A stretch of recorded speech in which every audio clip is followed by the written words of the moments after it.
이 자리에 나와 예배한 우리 모든 성도님 한 분 한 분이 주님 안에서 믿음 가지시고 영적 상상력을 마음껏 확장해 나가는 귀한 가정 일궈 가시길 주님의 이름으로 축원합니다. 과거나 지금이나 먹고 사는 문제, 이 먹고 사는 문제에 있어서는 늘 우리의 고민이고 걱정입니다. 그런데 이 먹고 사는 문제가 지금의 먹고 사는 문제와 100여 년 전에 먹고 사는 문제와 하고는 완전 결이 다릅니다. 그때 먹고 사는 문제는 진짜 먹을 것이 없어서 죽냐 사냐의 문제였고요. 지금은 우리가 먹고 사는 문제를 얘기할 때는 밥 한 그릇이 없어서 쌀 한 톨이 없어서 먹고 사는 문제에 대한 고민이 아니라 내가 가지고 있는 내 마음의 이 욕심과 내가 하고자 하는 이 취미와 여러 가지 내 하고자 하는 바람들을 얼만큼 할 수 있냐 없냐에 대한 기준이죠. 그런 차이에서 봤을 때 먹고 사는 문제가 여전히 있지만은 그 결이 상당히 다르다 하는 걸 볼 수가 있습니다. 특히 대한민국 같은 경우에는 기초수급에 대한 이 복지가 잘 돼 있어서 국가에서 쌀도 주고 돈도 주고 진짜 내가 굶어 죽으려고 해도 굶어 죽기가 더 힘든 나라, 그 나라가 대한민국이에요. 그런데 그런데도 불구하고 우리 사람들은 늘 죽겠다 말을 하지 않습니까? 그 죽겠다는 건 배가 고파 죽겠다가 아니라 뭡니까? 그 죽겠다는 거는 여러 면에서 내가 하고 싶은 내 바람을 다 이루지 못하니까 내가 화나 죽겠다, 내가 속 타 죽겠다, 내가 승질나 죽겠다, 이런 어떤 표현이라고 볼 수가 있습니다. 그리고 사실 이 먹고 사는 문제에 있어서 그럼에도 불구하고 여러 가지 사람들이 가지는 상대적 박탈감이라는 게 있어요. 다른 사람들은 다 이만큼 사는데 나는 이만큼 못 산다는 것에 대한 상대적 박탈감과 이 외로움과 공고함이 있는데 그 가운데 죽겠다라는 이런 표현을 할 때가 많이 있죠. 실제로 그래요. 이 대한민국 보면 급격한 경제 성장과 함께 이 대한민국의 전 역사, 이 한반도의 모든 역사를 통틀어서 지금만큼 이 대한민국이 잘 살았던 적이 없습니다. 지금만큼 대한민국에 이렇게 큰 부유함이 있었던 적이 없습니다. 가장 풍요롭고 가장 호황을 누리고 있는 시대가 이 한반도에 이 대한민국에 처음 있는 일이에요. 아니 전 세계적으로 봐도 그렇죠. 전 세계적으로 봐도 지금처럼 이 세계가 잘 먹고 잘 산 적이 없다는 겁니다. 그럼에도 불구하고 이 세계 정세를 보고 이 대한민국을 보면 부익부 빈익빈, 이 부익부 빈익빈의 그 양극화 현상이 너무 심해져서 서로 간의 생존의 위협을 느낄 때가 많이 있다는 겁니다. 이 생존의 위협은 여러 가지 어떤 생업에 있어서, 가정에 있어서, 자기의 어떤 터전에 있어서 이걸 빼앗기게 되는 궁지에 몰렸을 때 그때 살아야 되냐 죽어야 되냐라는 이런 생존의 위협, 이런 위협을 느낄 때에도 많이 있다는 거죠.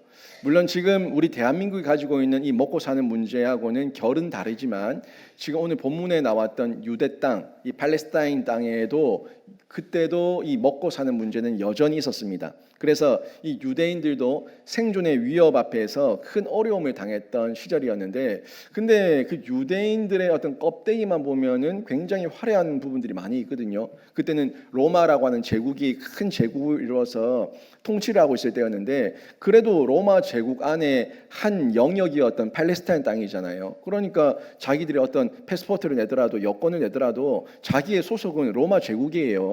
그러니까 로마 제국이라고 하는 그 이름 아래에서 얼마나 큰 어떤 혜택을 받았겠어요. 근데 이게 유대인들 자기에게는 그냥 빛깔 좋은 허울 좋은 갯살구에 불과했다는 거예요. 팔레스타인 땅이었지만 유대인들에게는 그 로마의 화려함, 로마의 거대함이 자신들에게는 그냥 이름뿐이었던 거고 자기에게 체감되는 어떤 효과, 체감되는 유익은 없었다는 겁니다. 특히 유대 땅, 그 팔레스타인 땅 같은 경우에는 로마 제국의 수탈이 심했고 또 로마 제국에 잘 보여서 왕위를 받았던 헤롯이라는 왕가가 있었는데 그들이 또 분봉왕으로 그 자녀들 안에서 여러 가지 영토가 나눠주고 또 쪼개져 가지고 분봉왕으로 그 지역을 다스리고 있었는데 그들의 내정 간섭과 여러 가지 어떤 국민들에 대한 수탈과 방해가 너무나 많았기 때문에 백성들은 빈궁에 시달릴 수밖에 없었다는 겁니다. 국가적으로 봐도 민족적으로 봐도 경제적으로 봐도 어디에서도 위로받을 데가 없고 어려움 가운데 있을 때에 이 사람들 귓가에 어떤 소식이 들려와요. 예수라는 사람의 소식. 저 갈릴리에서 어떤 예수가 죽은 사람을 살렸대. 병든 자를 고쳤대, 무리를 걸었대, 많은 사람에게 먹였대, 여러 가지 어떤 그 이적과 기적과 표적에 대한 이야기들이 자꾸 귓가에 들려오니까 이 사람들이 예수에 대해서 궁금해했던 겁니다. 예수님이 오신다는 소문이 들려오면은 그 예수님에게 많은 사람이 몰려들었던 거예요. 근데 이 사람들이 예수님 곁에 막 몰려들었던 이유는 예수님을 통해서 어떤 생명의 말씀을 듣겠다는 바람이 아니라 예수님한테 가면은 뭐가 일어난다고요? 기적과 이적과 표적이 일어나니까 혹시 내가 나음을 입을까봐, 혹시 내가 병고침을 받을까봐, 내가 혹시 배부를까봐, 내가 혹시 뭐 잘 될까봐 하는 어떤 그런 종교적 종교심을 가지고 예수님 곁에 많이 모여들었던 거예요. 물론 예수님께 오면은 예수님께서 기적과 이적과 표적도 행하셨고, 병든 사람도 고치셨고, 뭐 죽은 사람도 살리셨고, 진짜 헐벗은 사람에게 먹을 것도 주셨고, 여러 가지 이적과 기적과 표적을 행하셨지만 예수님의 본심은 그들에게 그 육체를 조금 더 낫게 해주고 육체의 그 어려움을 좀 해결해 주는 그 정도에 멈추지 않았죠. 예수님의 관심은 그들이 원하는 육체의 떡이 아니라 그들에게 주시고자 하는 영원한 영의 양식에 있었습니다.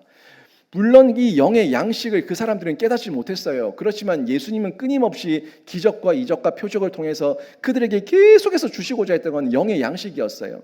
근데 그들이 깨닫지 못하니까 예수님에게 계속 와서 기적을 행해봐라, 표적을 행해봐라 계속 요구할 때에 예수님께서 더 이상 너희에게 얼마만큼 기적과 이적을 행해야 되냐, 내가 너희에게 보여줄 수 있는 것은 요나의 3일 기적 말고는 보여줄 것이 없다라고 말씀하시면서까지 그들을 책망하셨던 적도 있는데, 우리의 모습과 비교가 됩니다. 우리도 그런 모습 가운데 예수님을 따른다고 얘기하고 예수님을 믿는다고 얘기하지만 혹여나 내 육의 양식을 얻기 위해서, 나에게 어떤 기적과 이적과 표적을 통해서 내가 어떤 유익을 얻기 위해서 그런 종교적 마음을 가지고 예수님을 믿는다고 말하고 있지는 않는지, 예수님을 믿고 있지는 않는지 한번 점검해 봐야 된다는 거죠. 저는 여러분이 예수님을 믿는데 오늘 성경 말씀을 통해서도 예수님이 전달하시고자 하는 그 내용, 핵심의 내용을 잘 간파하시고 깨달으셔서 여러분은 외적인 것에 매이지 마시고 영적인 상상력, 영적인 믿음을 가지고 예수님께서 정말 주시고자 하는 영원한 영의 양식을 받아 먹고 누리는 신자가 되시길 주님의 이름으로 축원합니다.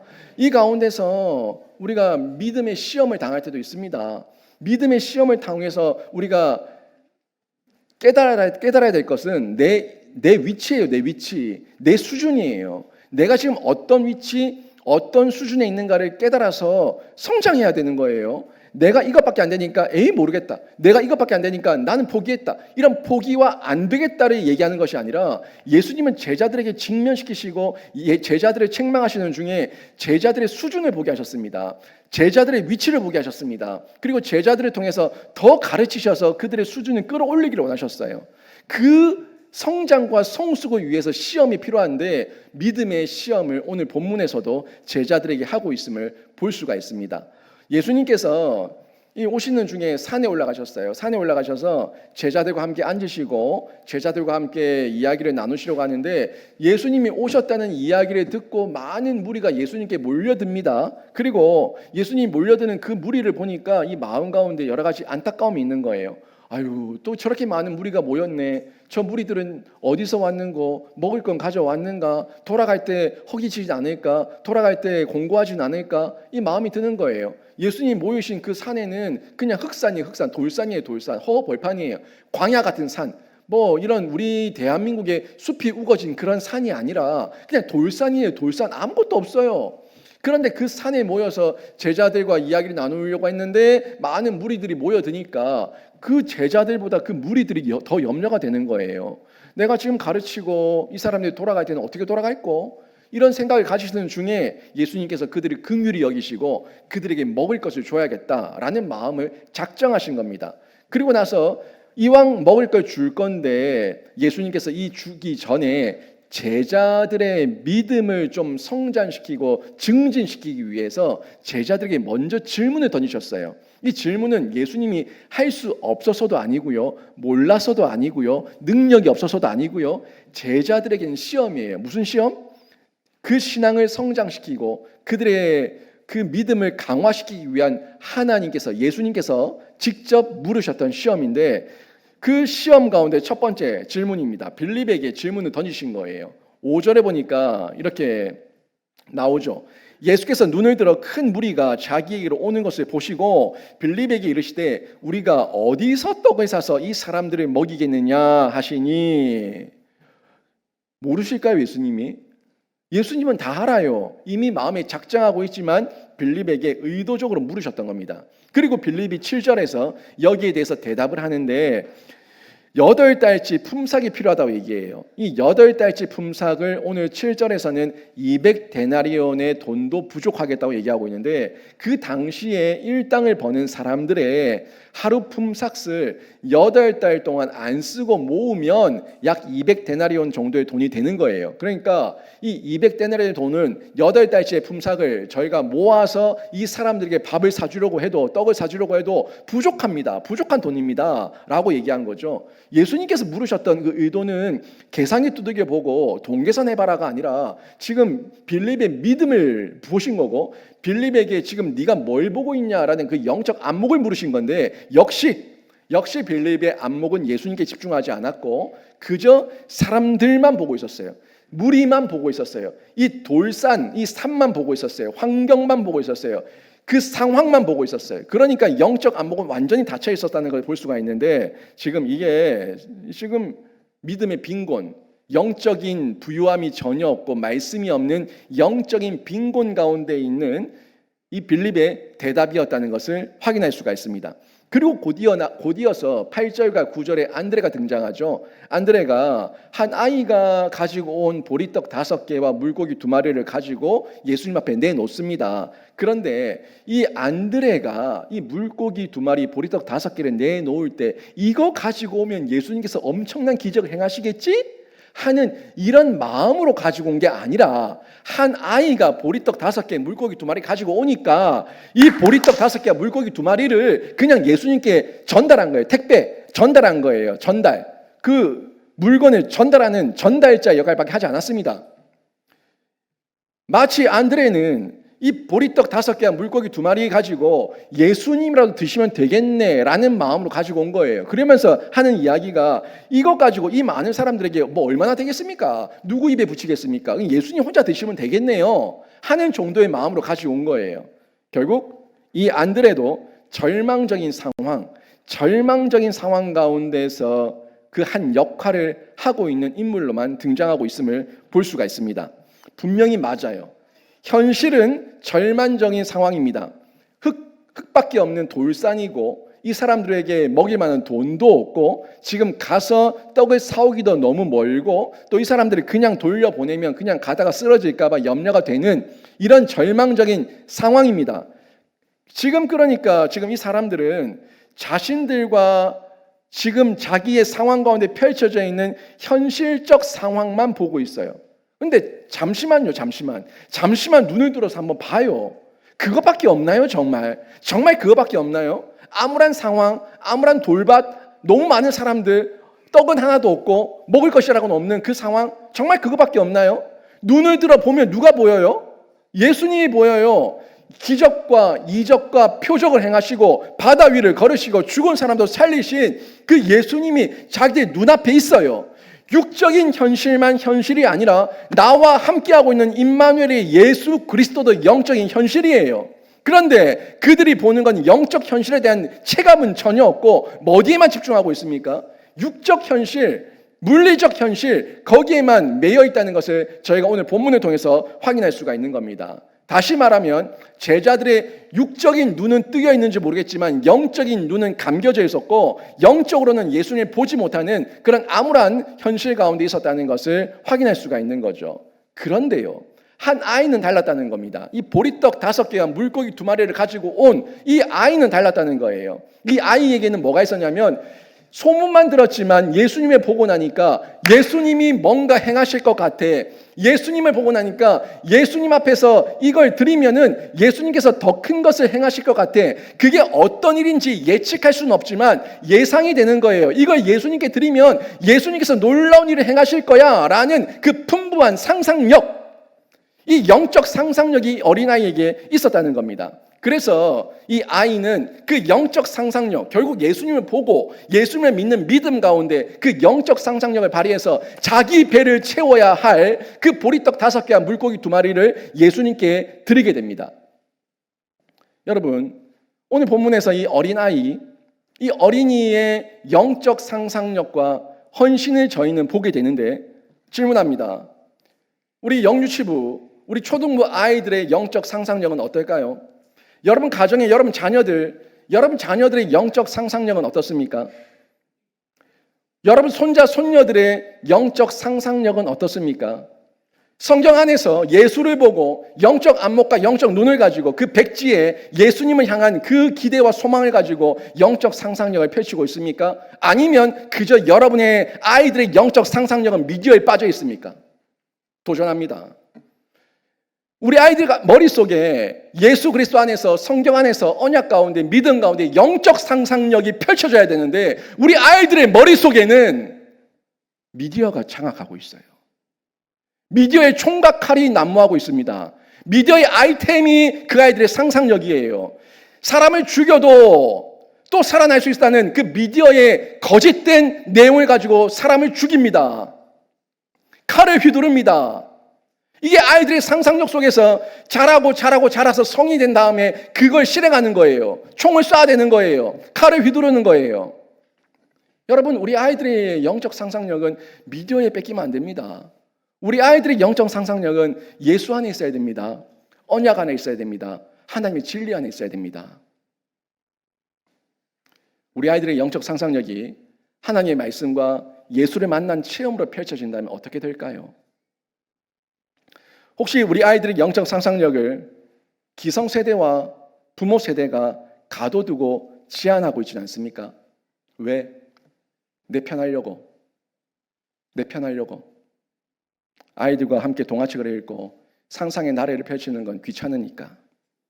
미디어 하나 손에 쥐어주면 혼자서 노니까 그 미디어에서 뭘 하고 있는지 도통 확인도 하지 않은 채 미디어 하나 손에 쥐어주고 그 아이들을 방치하고 있지는 않습니까?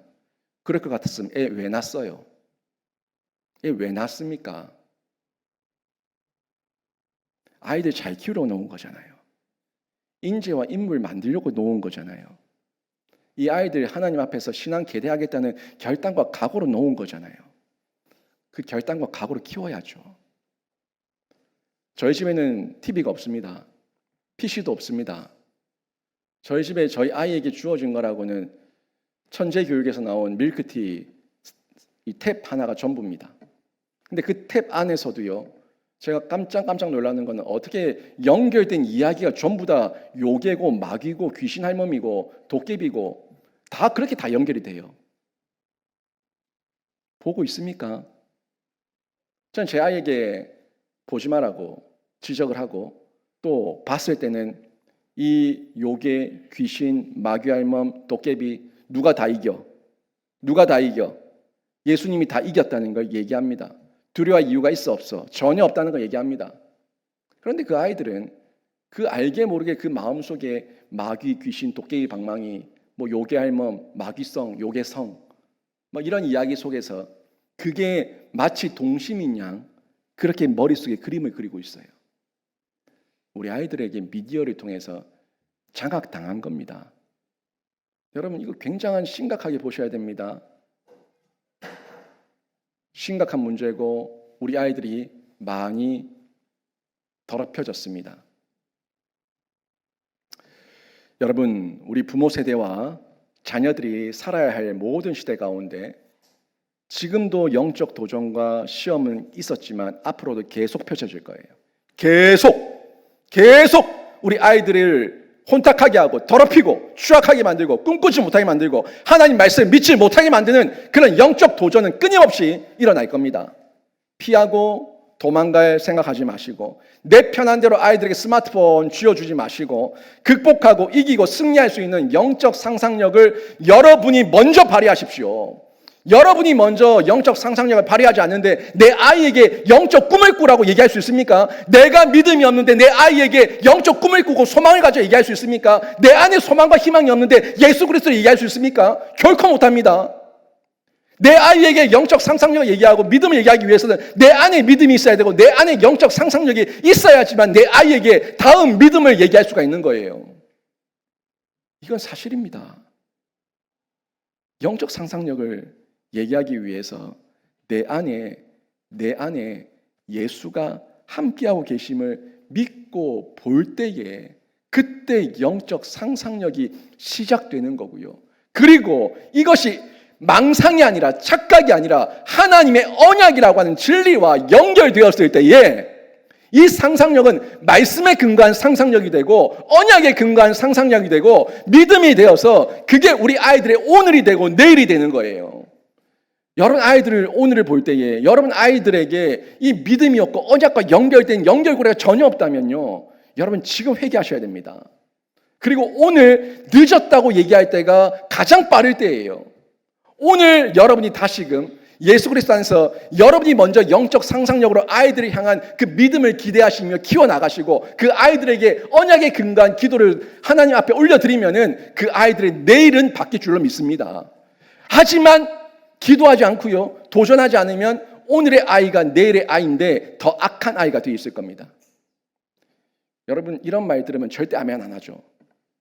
이런 말 들으면 그냥 도전은 받는데 찔림은 있는데 절대 마음에 이 동의가 안 되죠.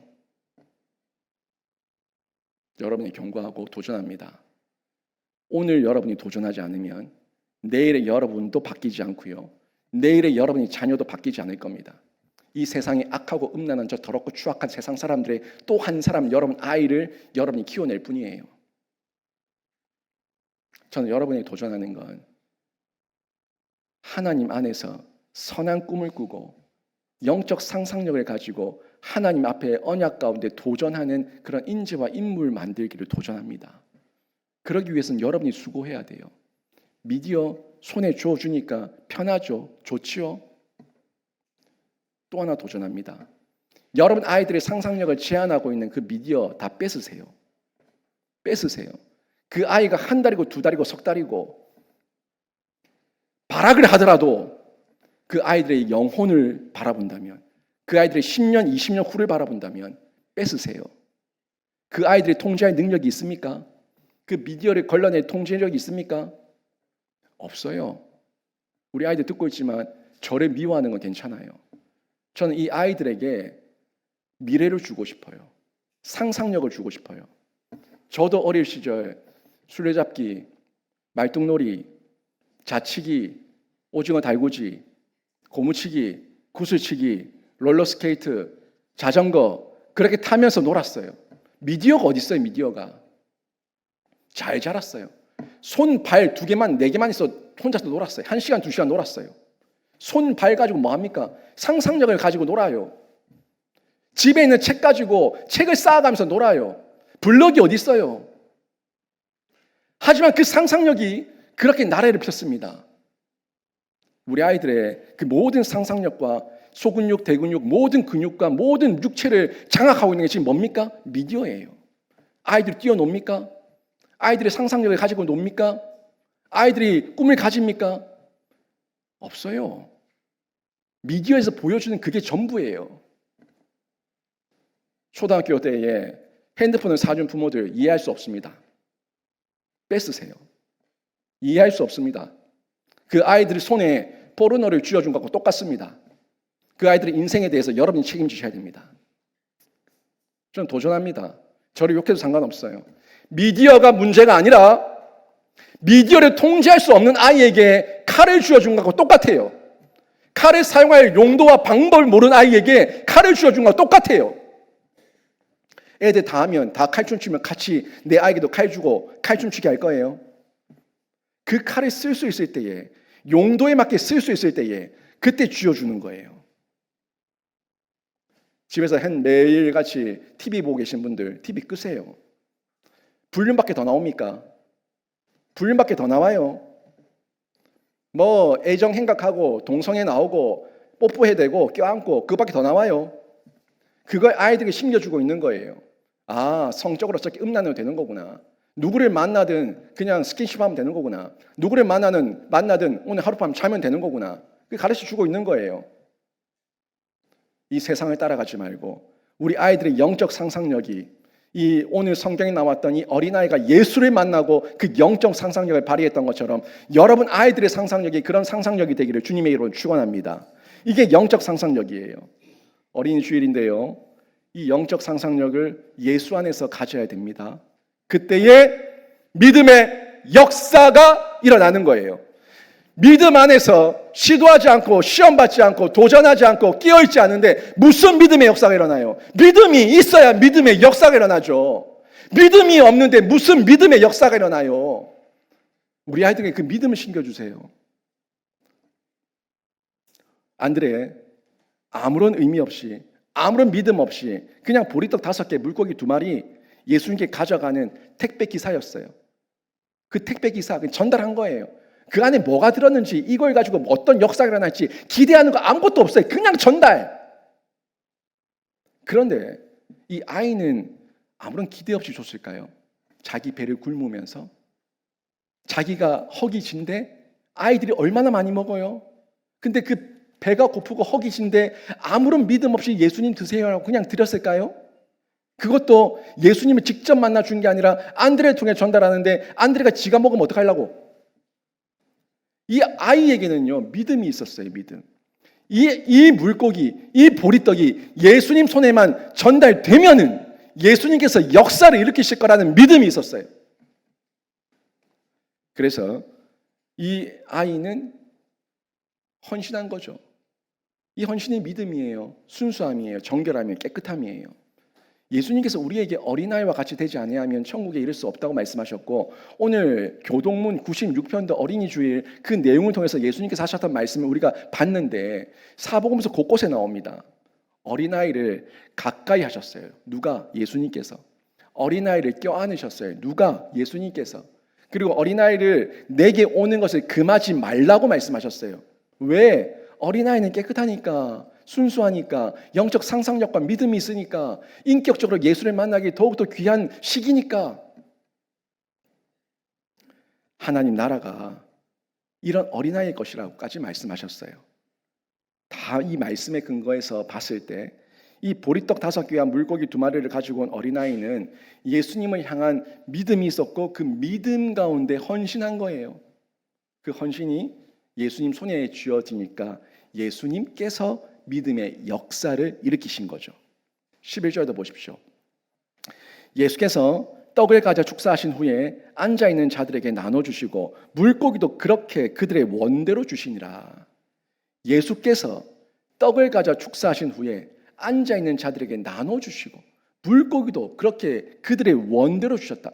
아니 분명히 예수님 손에 전달된 거는 물고기 2마리, 보리떡 5개가 전부인데 이 많은 사람들을 나눠주셨다는 거예요. 나눠주셨다는 거예요. 원대로, 먹고 싶은 대로. 그리고 나서도 12강줄이나 남겼다고 성경이 기록하고 있습니다. 기적이 일어난 거죠. 한 아이의 헌신을 예수님께서 받으셨고 믿음의 역사가 일어났어요. 여러분, 교회는 지금까지 이렇게 이끌려 왔습니다. 교회는요 늘 3대 7이었어요. 심하면 2대 8, 더 심하면 10대 9. 작은 수가 뭐예요? 헌신자들이에요. 이 교회에서 헌신한 30%, 이 교회에서 헌신한 20%, 이 교회에서 헌신한 10%가 이 교회 구경꾼 90%, 80%, 70%를 이끌어가며 그들을 다시 세웁니다. 이게 선교의 역사예요. 교회에 모여있다고 전부 다 헌신자 같아요? 아니에요. 그냥 교인이에요. 그냥 등록된 교인이에요. 행적적 교인이에요. 생명책에 기록된 줄 모릅니다. 그냥 교인이에요. 하지만 이 교회에 30%, 20%, 그 10%의 사람들이 그 사람들 더 나은 인생 아니거든요. 그들에게도 지어진 거는 오병이어밖에 없어요. 자기들 먹을 것밖에 없어요. 자기들 하루 살아갈 시간밖에 없고 자기 한 가정 이끌어갈 돈밖에 없어요. 그런데 그 헌신과 그 시간과 그 물질을 하나님 앞에 드렸을 때에 하나님께서 그 가정도 먹고 남게 하시고 다른 사람들까지 살리는 역사를 일으키신 것, 이게 선교의 역사입니다. 교회의 역사입니다. 우리 교회에 대단한 부자 누가 있어요? 한 사람도 없습니다. 대단한 부자 한 사람도 없습니다. 다 자기 살기 힘든 사람들이에요. 그분들이 헌신하셔서 여기까지 교회가 왔어요. 하나님 나라가 그래요. 어린아이의 신앙이 그거예요.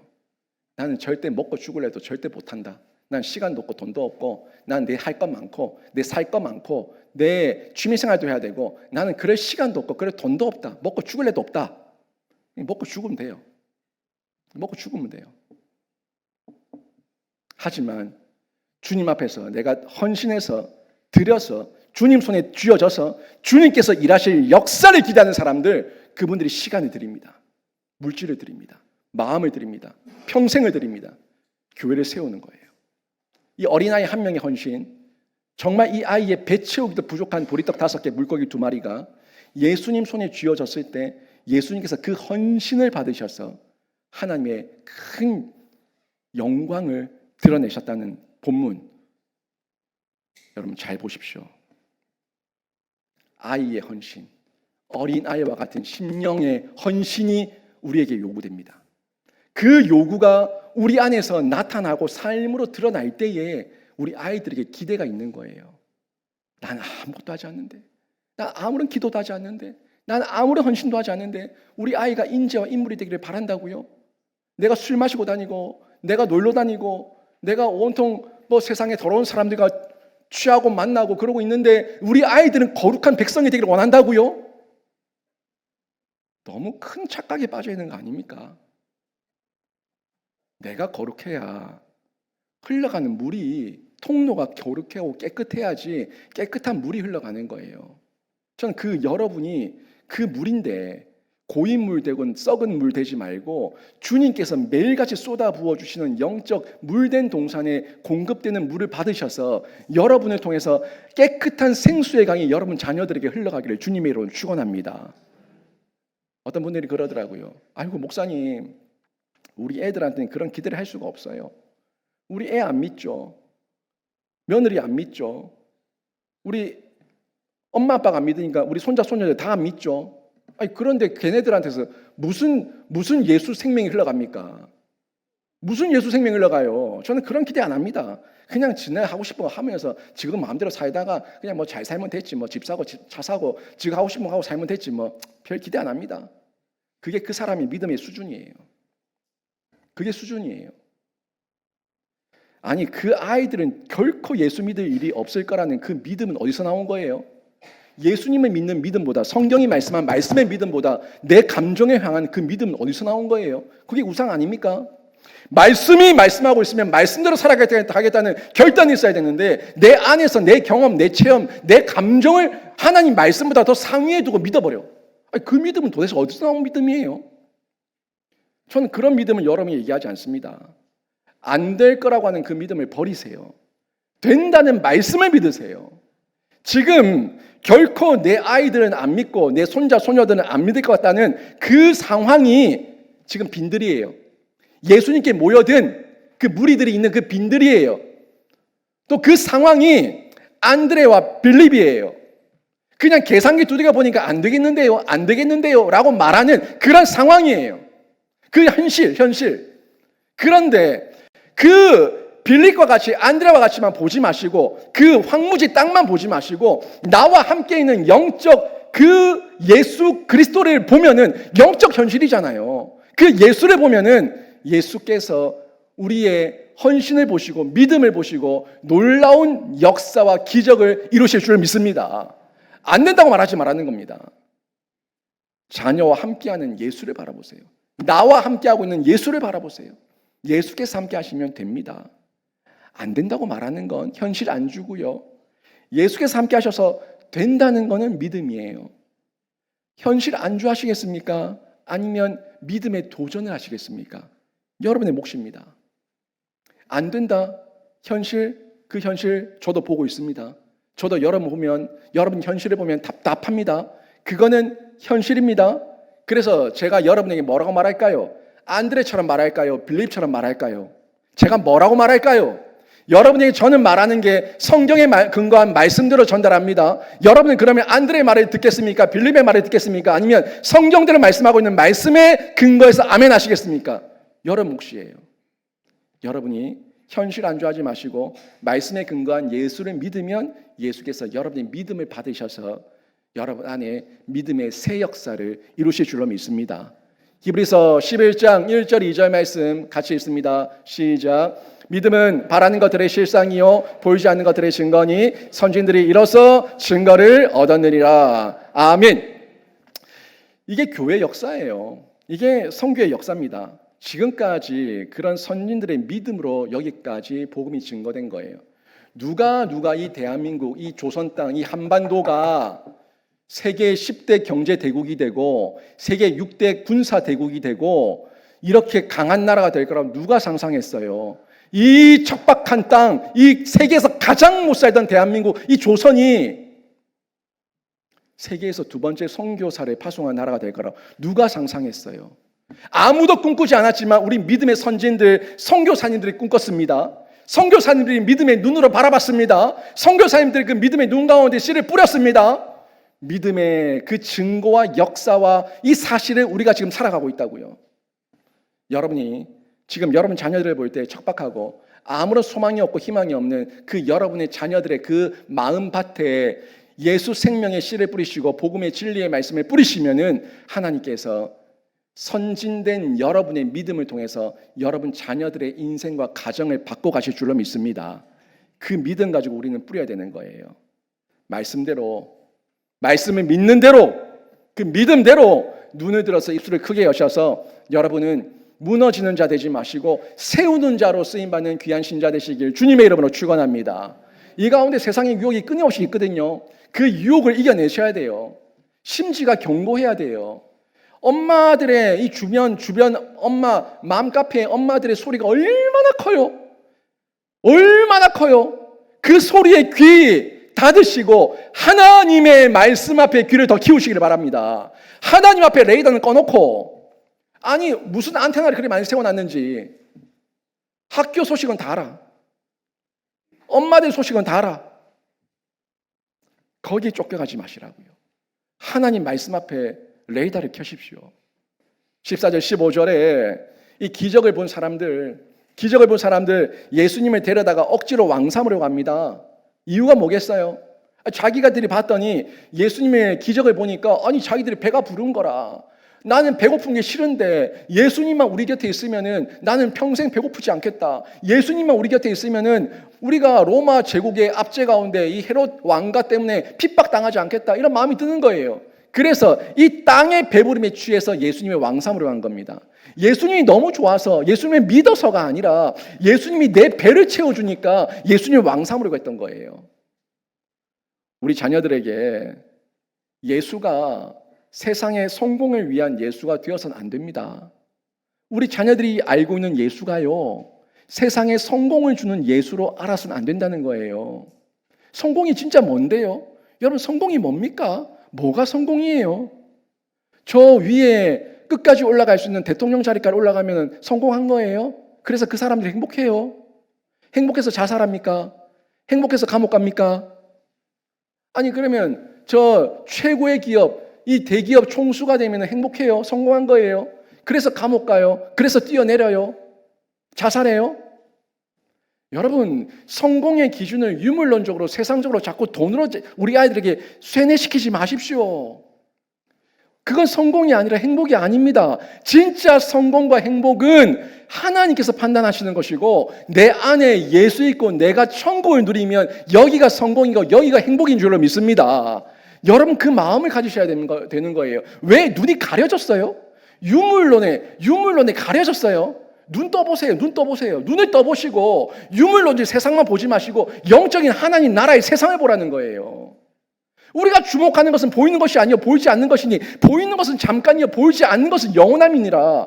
다 알잖아요.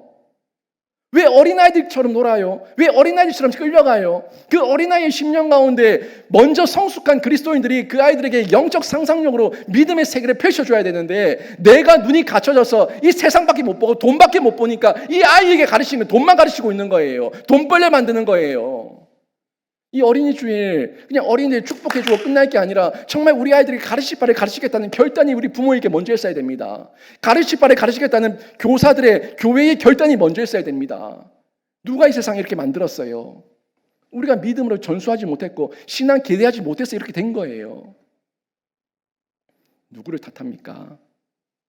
그러기 위해서 먼저 부모된 분들과 교사된 분들이 예수에 대한 바른 가르침을 줘야 하고요. 말씀에 근거한 삶을 살아내야 되고요. 신앙과 종교를 구분해서 가르쳐줘야 됩니다.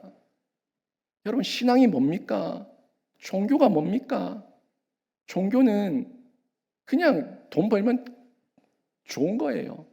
돈 많으면 좋은 거예요. 그 다음 어떻든 말든 그냥 오래 살면 좋은 거예요. 그 사람이 죄 지으며 살든 말든 그냥 오래 살면 좋은 거예요. 그게 종교예요.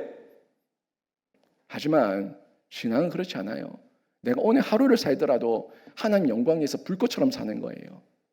영혼을 바라보고 사는 거예요. 돈이 우리 인생의 전부가 아니에요. 이 가치관 가지고 사는 게 신앙입니다. 뭐가 종교고 뭐가 신앙인지 우리 아이들에게 알려줘야 되고 우리 아이들에게 바른 가치관 가질 수 있도록 전수해줘야 됩니다. 지금 여기 앉아 계신 분들 가운데 후회한 분들 제가 너무 많이 알아요.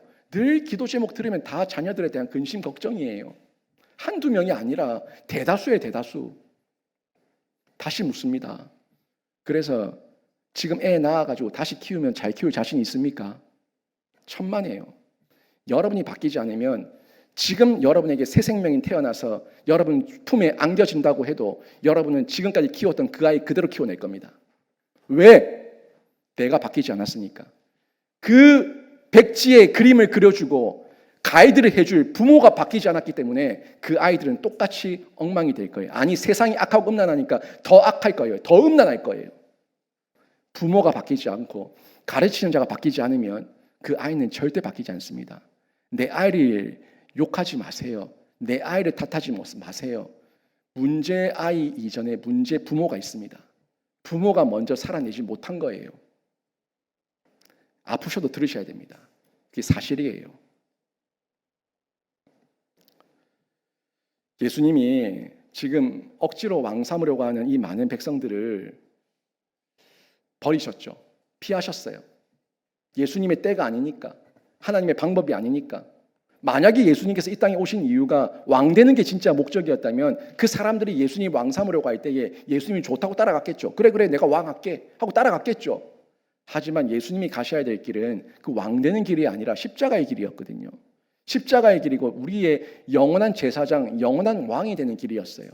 유대 땅, 팔레스타인 땅에 그 작은 사람들의 왕이 아니라 온 인류의 왕이십니다. 온 우주 만물의 왕이십니다. 그 왕 되시는 것이 예수님께서 오셨던 길이기 때문에 예수님께서는 십자가의 길을 선택하셨고 그 길을 걸어가십니다. 예수님께서 이미 광야에서 다 봤잖아요.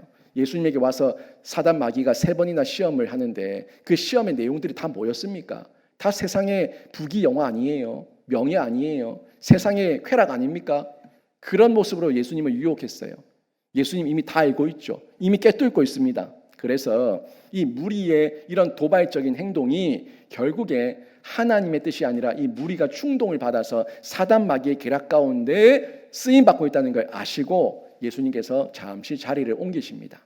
하나님의 때가 아니니까. 여러분, 우리 자녀를 세상의 왕 삼으라고 충동질하는 사단 마귀의 계략이 굉장히 많아요. 자녀라면 손을 벌벌벌 떠는 사람들이 많아요. 자녀라고 하면 가슴을 졸여가지고 어찌할 바를 모르는 사람들이 많아요. 왜 그런 줄 아세요? 자녀가 우상이라서 그래요. 그래서 아이를 결혼시켜서 독립을 시켜도 정서적으로 독립이 안 돼서 헬리콥터 마음이 되고 그 엄마가 그 집안까지 다 대소사를 간섭하고 결국 그 아이를 마마보이, 파파보이 만드는 이런 모습까지 있지 않습니까? 우상이에요, 우상. 그 아이가 우상이에요. 세상의 논리는 유물론적 관점의 세계관의 지배를 당하고 있어요.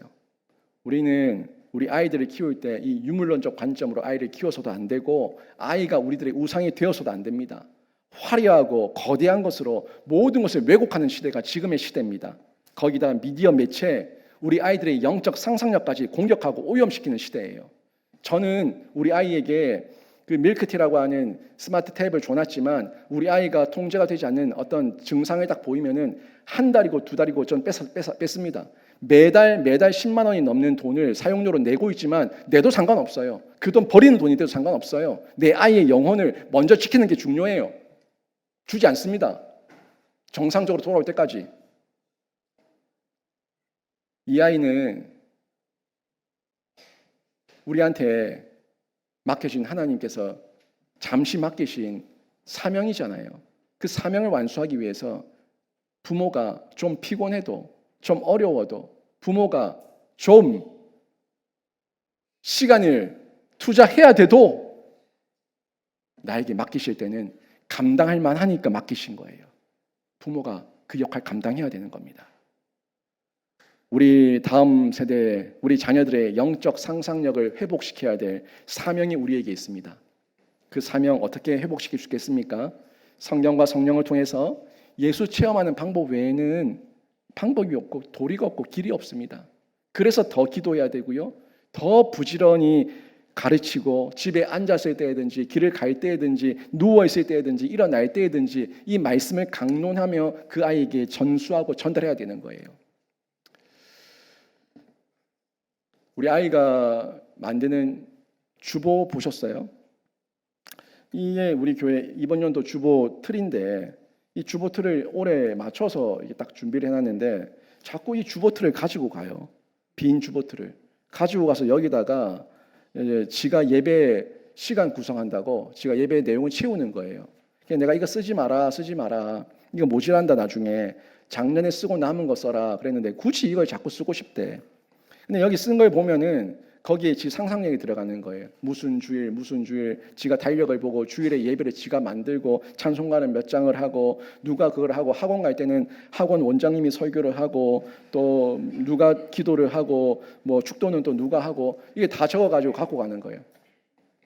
그게 영적 상상력이에요. 아이들에게 미디어를 줘놓으면은 그런 상상력을 하지 않습니다. 교회적 상상력, 하나님 나라의 상상력, 신앙적 상상력을 키우지 않아요. 환경이 그래서 중요해요. 저희 집에 TV 없다고 얘기했고 PC 없다고 얘기했고 우리 아이에게 주어진 것은 오직 스마트 탭 한 개라고 저는 얘기했습니다. 여러분이 도전합니다. 미디어에 뺏긴 여러분 아이들의 영혼을 되찾으세요. 신명기 6장 말씀처럼 부지런히 가르치세요. 앉았을 때든지 집에 앉았을 때든지 길을 갈 때든지 누웠을 때든지 일어날 때든지 하나님 말씀을 강론하십시오. 그래서 여러분 영혼도 지키시고 여러분 자녀들의 영혼을 지키는 부모와 신자가 되시길 바랍니다. 오늘 말씀 정리합니다.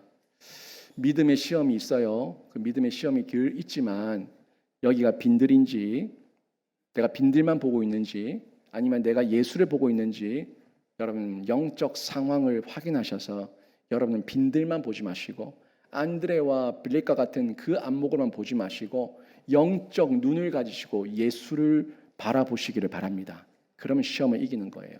그리고 헌신할 때에 믿음의 역사가 일어나는데 믿음의 헌신을 통해서 이 한 아이의 상상력을 통해서 그 오병이어의 기적이 일어났던 것처럼 하나님께서 여러분 자녀들의 영적 상상력을 통해서 이 나라 이민족 가운데 열방 가운데 성교 가운데 쓰임받는 귀한 일꾼이 되시길 바랍니다. 세상 유혹이 있어요. 여러분 귀가 자꾸 커지고 자꾸 내 자녀 왕 삼으려고 하고 이래야 된다 저래야 된다 자꾸 여러분 마음을 흔들어 놓는 사탄 마귀의 공격과 유혹이 있는데 분별하십시오. 분별하셔서 내가 키워야 될 방법은 세상 방법이 아니라 하나님 나라의 방법임을 분명하게 아시고 하나님 말씀대로 성령으로 성경으로 키우셔서 다음 세대 지켜내시고 다음 세대 하나님 앞에 잘 올려드리시고 신앙 계대하는 교회와 신자가 되시길 주님의 이름으로 축원합니다. 아멘.